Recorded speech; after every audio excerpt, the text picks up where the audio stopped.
Antara paparan menarik dalam edisi Buletin Selatan 30 Mac 2015.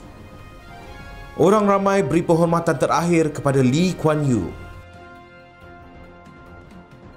Johor harap Singapura kekal hubungan baik. Kota jawatan pembuat dasar bagi wanita perlu. Yayasan Pencegahan Jenayah tubuh di peringkat daerah. Dan akhir sekali, Kementerian Kesihatan sedia saring mental juruterbang. Assalamualaikum dan salam satu Malaysia. Hujan lebat tidak menghalang orang ramai untuk menyaksikan perarakan keranda bekas Perdana Menteri Singapura Lee Kuan Yew dan memberi penghormatan terakhir kepada pengasas republik itu sempena upacara persemadian pemimpin pada pagi Ahad. Perarakan pengebumian sepanjang 15.4 km dimulakan dengan melalui kawasan-kawasan utama dan juga kawasan pentadbiran Lee Kuan Yew di Tanjung Pagar. Keranda Lee Kuan Yew yang telah ditempatkan di bangunan Parlimen sejak 25 Mac lalu dibawa meninggalkan bangunan itu pada pukul 12.30 tengah hari. Ia kemudiannya akan dibawa ke Pusat Kebudayaan Universiti Nasional Singapura pada pukul 1.40 petang dan upacara pengebumian dimulakan pada pukul 2 hingga 5.15 petang. Walaupun hujan lebat, orang ramai masih lagi menunggu untuk menyaksikan upacara pengebumian, malah semakin ramai memenuhi bahagian tepi jalan.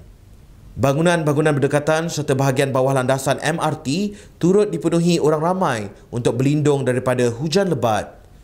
Lee Kuan Yew merupakan Perdana Menteri pertama Singapura dari 1959 hingga 1990 dan berjaya mengubah negara ini daripada negara miskin menjadi salah satu kuasa ekonomi di rantau Asia. Selaku negara jiran, kerajaan negeri Johor dan Singapura akan terus menjalinkan kerjasama bagi mengekalkan hubungan baik kedua-dua pihak. Setiausaha Kerajaan Negeri Johor, Datuk Ismail Karim, menyifatkan pemergian bekas Perdana Menteri pertama Singapura Lee Kuan Yew adalah satu kehilangan besar bagi rakyat Singapura yang telah banyak memberi pengorbanan dan berjasa bagi membangunkan negara tersebut. Takziah kepada Mr. Lee Hsien Loong ke atas kematian ayahanda beliau yang merupakan Perdana Menteri pertama Singapura yang banyak berjasa untuk membangunkan Singapura dari sebuah pulau berstatuskan sebuah pulau nelayan akhirnya menjadi sebuah negara yang pesat membangun dan di antara negara maju di Asia Tenggara. Jadi saya bagi pihak kerajaan negeri mengucapkan takziah kepada Perdana Menteri Singapura ke atas kematian ayahanda beliau dan sebagai rakyat negeri Johor kita sama juga bersimpati dan juga sedih di atas kematian ayahanda Perdana Menteri Singapura. Beliau berkata demikian pada sidang media di Pejabat Konsulat Singapura di City Square Johor Bahru baru-baru ini. Tambah Datuk Ismail, sebagai negara jiran yang berhampiran, Johor harus mengekalkan hubungan dengan Singapura dalam keadaan baik dan berterusan. Dan kita mengharapkan supaya hubungan baik di antara Johor dan Singapura akan terus kekal dan kita merupakan negara jiran yang berhampiran dengan Singapura dan hubungan yang begitu lama sejak Singapura dalam negeri Johor dan sehinggalah kemerdekaan, dan kita harap supaya hubungan ini akan berterusan dalam keadaan suasana yang harmoni. Lee Kuan Yew meninggal dunia pada 23 Mac lalu di Hospital Besar Singapura selepas mengidap radang paru-paru. Penetapan kuota jawatan pembuat dasar bagi wanita di syarikat swasta maupun sektor kerajaan perlu bagi memastikan kaum hawa terus aktif dalam usaha memacu pembangunan negara. Menurut Pengerusi Jawatankuasa Kira-Kira Wang Negara, Datuk Nur Jazlan Muhammad, penetapan kuota meliputi semua bidang dilihat penting bagi membuktikan kewibawaan wanita dalam melakukan pelbagai pekerjaan sekaligus menangkis tanggapan prejudis masyarakat terhadap golongan berkenaan. Katanya langkah berkenaan juga bertujuan memberikan sumbangan berterusan kaum wanita dalam pembangunan negara. Beliau hadir pada majlis minum petang bersempena sambutan Hari Wanita Antarabangsa Anjuran Pertubuhan Pergerakan Wanita Johor Jewel pada Ahad. Kementerian Pembangunan Wanita, Keluarga dan Masyarakat menyasarkan sebanyak 30% penyertaan wanita di peringkat pembuat keputusan dalam semua bidang menjelang 2016. Pada majlis itu, Datuk Nur Jazlan yang juga anggota Parlimen Pulai menyampaikan sumbangan berjumlah RM10,000 kepada Jewel. Yayasan Pencegahan Jenayah Malaysia MCPF akan mewujudkan cawangannya di peringkat daerah di seluruh negara bagi membendung kegiatan jenayah juvana. Menteri Dalam Negeri Datuk Seri Dr. Ahmad Zahid Hamidi berkata, walaupun indeks jenayah menurun kepada 12.6% pada tahun lalu sejak Akta Pencegahan Jenayah 2013 diperkenalkan, namun berlaku peningkatan dalam kes jenayah juvana. Katanya mereka yang terlibat adalah remaja yang tidak bersekolah, tercicir atau dibuang sekolah dalam lingkungan umur 7 hingga 14 tahun. Berdasarkan statistik, penglibatan remaja sekolah dalam kes juvana pada tahun lepas menurun sebanyak 17%, manakala kes juvana remaja tidak bersekolah pula meningkat kepada 29%. Jelasnya peningkatan berkenaan berpunca daripada penyalahgunaan dadah. Beliau berkata penubuhan MCPF di peringkat daerah akan mendorong lebih banyak sekolah mewujudkan kelab pencegahan jenayah masing-masing bagi mendidik golongan remaja supaya tidak terlibat dengan aktiviti tersebut. Sehingga kini terdapat 6,000 sekolah di seluruh negara yang mempunyai kelab yang mendukung usaha pencegahan jenayah. Dalam perkembangan sama, Datuk Seri Ahmad Zahid berkata pihaknya akan menghidupkan kembali komuniti kepolisan bagi menggalak orang ramai mengambil bahagian dalam usaha mencegah jenayah. Beliau berharap komuniti tersebut dapat diwujudkan segera di taman-taman perumahan. Untuk paparan berita selanjutnya, kita kembali lagi selepas ini.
Kita kembali semula.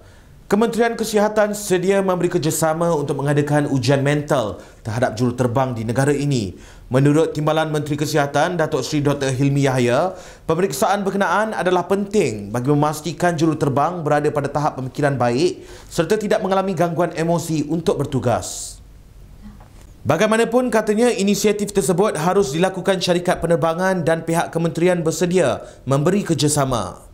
Beliau turut menyarankan agar pemeriksaan ke atas juruterbang dibuat sekerap mungkin atau sekurang-kurangnya 6 bulan sekali. Datuk Seri Dr. Hilmi diminta mengulas mengenai kemalangan sebuah pesawat Airbus Germanwings yang mengorbankan kesemua 150 orang penumpang termasuk pelajar sekolah. Media di Jerman melaporkan pembantu juruterbang sengaja menghempaskan pesawat ekoran mengalami kemurungan serius sejak 6 tahun lalu. Sementara itu, Jabatan Penerbangan Awam DCA akan membincangkan kemungkinan untuk memasang perakam video di dalam kokpit pesawat untuk meningkatkan tahap keselamatan dan memperbaiki siasatan terhadap kemalangan. Ketua Pengarah DCA Datuk Azharuddin Abdul Rahman berkata, langkah terbabit memerlukan maklum balas dari semua pihak berkepentingan kerana terdapat banyak perkara yang perlu dipertimbangkan. Katanya salah satu aspek yang diberi perhatian adalah privasi juruterbang di dalam kokpit selain perlu memikirkan pelaksanaan perakam video sekiranya dipasang.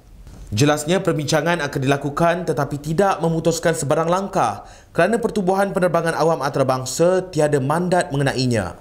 Tambah beliau, peraturan 2 individu perlu berada di dalam kokpit pada setiap masa telah dikuatkuasakan di Malaysia di bawah Perkeliling Maklumat DCA Aeronautical 9/2002 bertarikh 25 Julai 2002.